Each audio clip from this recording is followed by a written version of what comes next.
The David Pakman Show at davidpakman.com.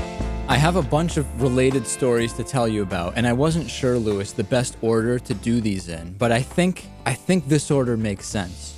You tell me if it doesn't later on, Lewis. In private, obviously. I wouldn't want anyone to know you think that, but... Very few things you do make sense, David. Fox News viewers, according to a new Fairleigh Dickinson University study, know less than people who don't watch any news at all. And it's really just confirming what we've known for a long time, isn't it? Well, we've talked about it for a long time. The poll surveyed people specifically about the uprisings in Egypt and the Middle East, okay, and where they get their news from. And the study controlled for demographic factors like education, partisanship, whether someone's a Democrat or Republican, etc., and found that people who watch Fox News are 18 points less likely to know that Egyptians overthrew their government, and also less likely to know that Syrians have not yet overthrown their government, compared to people who watch no news at all. Shocking, Lewis? So, according to this, Fox News is pure misinformation. Well, not just according to this, but yes, this is yet another source that seems to be saying that. And Dan Cassino, who's a political science professor at Fairleigh Dickinson, explained, because of the controls for partisanship, we know these results are not just driven by Republicans or other groups being more likely to watch Fox News. In other words, this isn't an opinion bias. It really seems to be that there's something about Fox News that leads people to do worse on these questions than those who watch no news at all. Who did well on this test, Lewis? Well, those who watched The Daily Show with Jon Stewart performed well on the questions, as well as second only to NPR.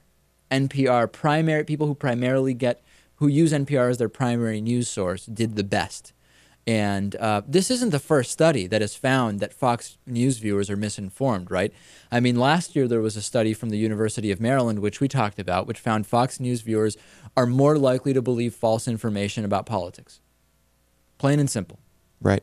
And we can even go back further. I mean, there was a PIPA study, which I think was from 2004. I mean, there's actually countless studies, but I vividly remember the PIPA study, which on three basic questions, were weapons of mass destruction found in Iraq? Did Saddam have something to do with 9/11?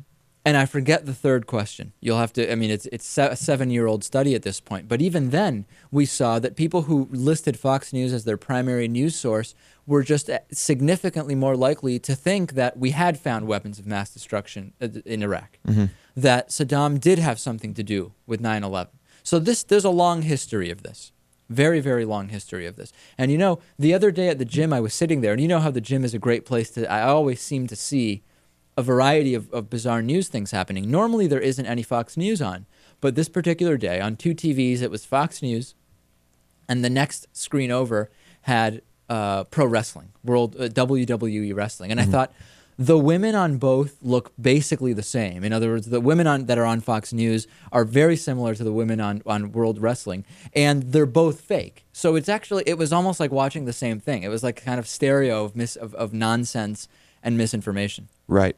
But I think this is another one of those studies that's going to be pretty easy for Fox to dispute, right? I mean, they already have. They've said, right. Listen, Fairleigh Dickinson did another study about party schools. So this one is probably as important as the study about party schools. It's so what kind of study, like what needs to be the scale, the magnitude of the study for Fox News to actually take it seriously? It would have to be, nationwide. There have already been countless studies that are significant that they still discount. So you're not going to be able to convince Fox News to admit this. Their entire business relies on people thinking that it's not just called Fox News, but that it actually is news.